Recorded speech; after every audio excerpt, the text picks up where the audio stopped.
Okay, so hi, I'm Johan. I'm an aerospace master's student, and I'm going to present a concept design that me and my classmates made this past spring in Christo's course, Human Spaceflight. So, a large part of the space community agrees that the next big step in human space exploration is to go to Mars. But before we can do this, we have to know whether our equipment and our astronauts can handle the long-duration spaceflight, which will be a long way from Earth without its direct assistance.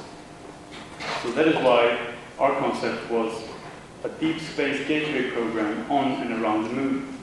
This program will include a station that's orbiting the Moon with regular manned missions going down to the lunar surface. So we'll just go through the outline for this presentation.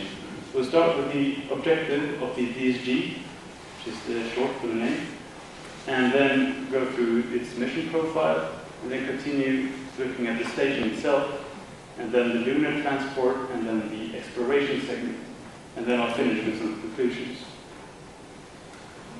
So the objective. So the main purpose of the DSG program is to prepare for future Mars mission. So we will test new technology and conduct science both on the Moon and on the DSG in order both for the Mars mission but also for other purposes.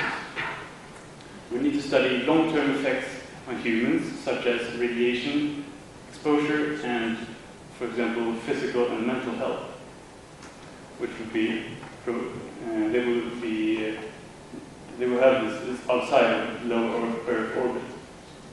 We also want to encourage private investment, and of course, the Moon is a lot closer than Mars, so that is why I think that is a perfect training opportunity. Going on to the mission profile then. So the architecture of this program will consist of the main DSG station, there. And we will also have a transport system. This is the lunar lander that will provide regular manned missions down to the lunar surface. We will also have a telecommunication satellite in orbit around the Moon, so we can provide good communications down to the lunar surface.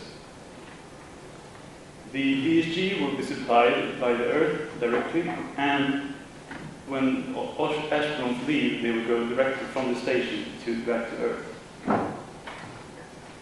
So looking at a preliminary schedule that we made, starting in 2025, we predict missions until February of 26.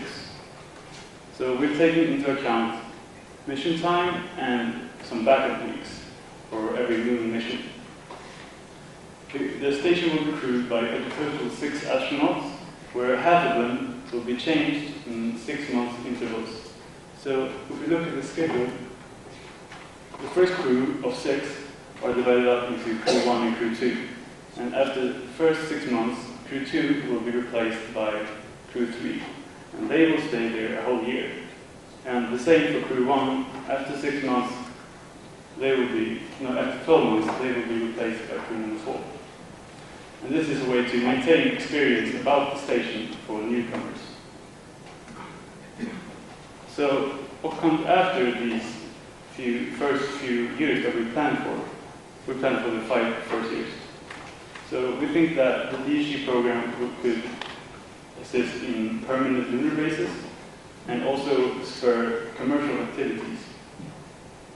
And of course, the DSG will also act as a checkpoint for Mars missions and other deep space missions.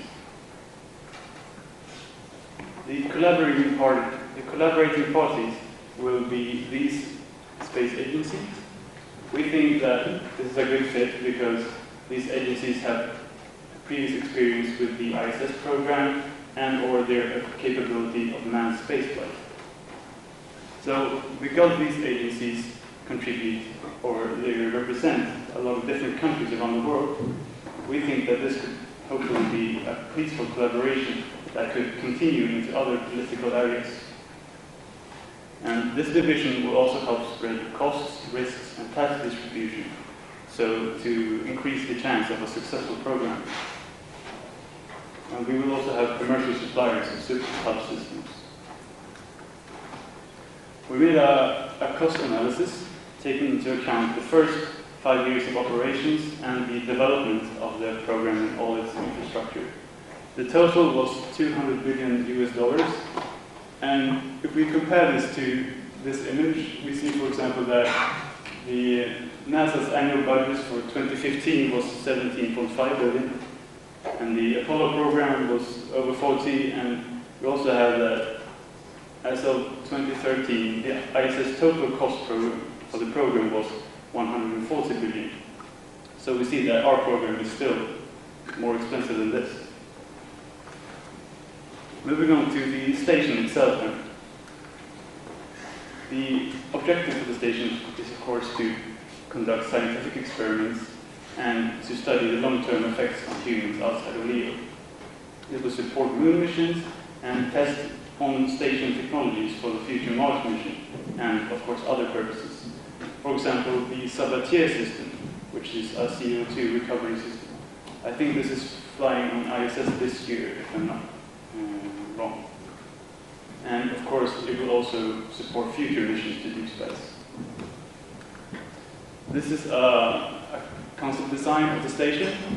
It's built by several different modules. For example, we have a habitation module, a life support system module, the LSS, and we also have the science module and a PPE module, a power and propulsion element.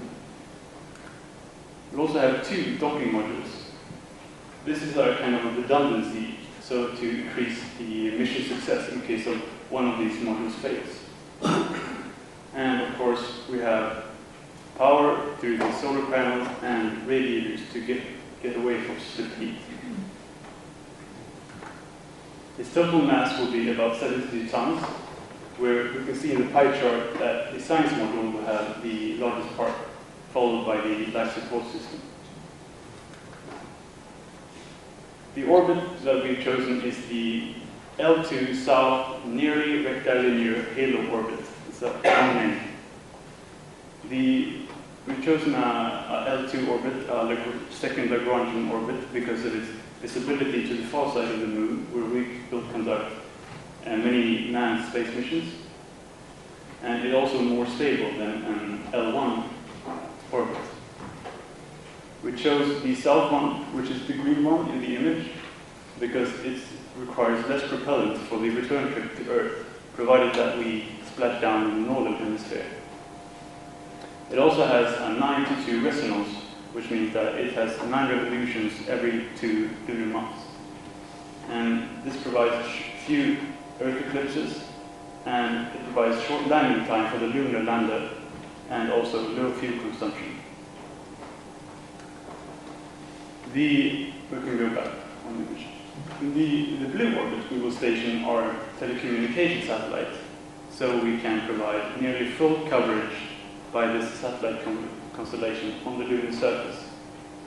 We will mainly communicate in the X-band frequency of 8 to 12 gigahertz. So moving on to the transport.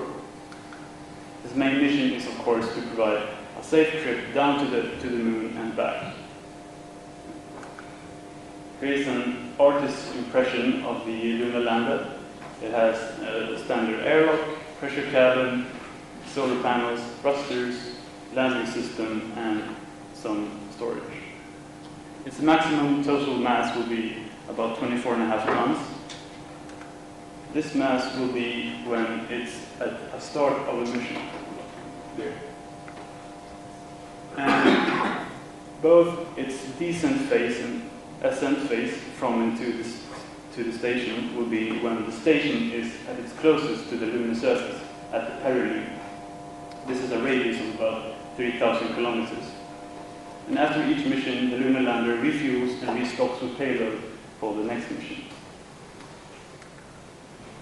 So going further to the exploration segment, its main objective is, of course, to conduct scientific experiments on the moon and identify suitable lunar-based locations, and also test new technologies for the future Mars mission and other purposes. And these tech demonstrations could also help encourage private investment for future use. this map is a kind of where we set out the main missions that we'll be carrying out. For example, at the Copernicus crater, we will study recent lunar history. And at the Bullialdus crater and at the Shackleton crater, we will try to search for water and also extract it for other uses. And also at the Shackleton crater, this is the location where we will first establish the first ever lunar base. At least we'll try to. And we will also try to test the Mars rover that will be sent to Mars. So a few conclusions. The DSG will act as an outpost for access to the Moon and to deep space, and especially Mars. Its start will be in 2025, and the first 5 years of operations and its development will be a total of $200 billion. It will provide the first ever lunar base, and hopefully it will boost commercial interest in the future so that the space will become more accessible and cheaper to us. These are the people that helped on the project. I'm a part of the coordination group, and we also have the mentors up there for this project. I thank you now, and I'll try to answer your questions.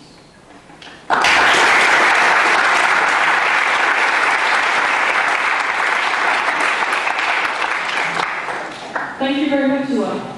Questions from the audience?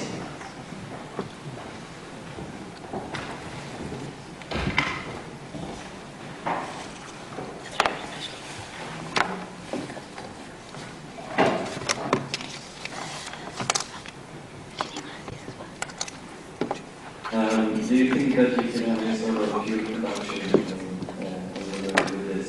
It's taking or just ship the fuel from there? I think that at a start we will ship all the fuel from Earth, but I think that is one of the missions of the Moon, that we would try to excavate water to use as fuel. I'm not that into this subject because I was a coordination group, but I think that was one of the main missions that would be carried out on the Moon. Yeah.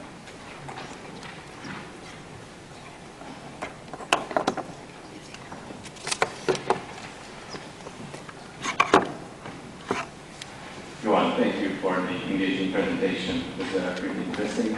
My question would be that you mentioned many times that you would try to attract private investment within this project. My question is, had you time to think about that? How would you do that? And what would be the reason for these companies to invest such a project? So the main reason was to try to lower future costs for space travel in general. And that way we can expand the space travel industry. And so one of the main ways was, for example, for the lunar base, we would use existing 3D printing technology that is supplied by a company to build the base. And that is a way for try to make private investments come. And then they can, that is, it could set an example of what other companies can do, get their eyes open for this kind of space exploration stuff. So, yeah. Thank you.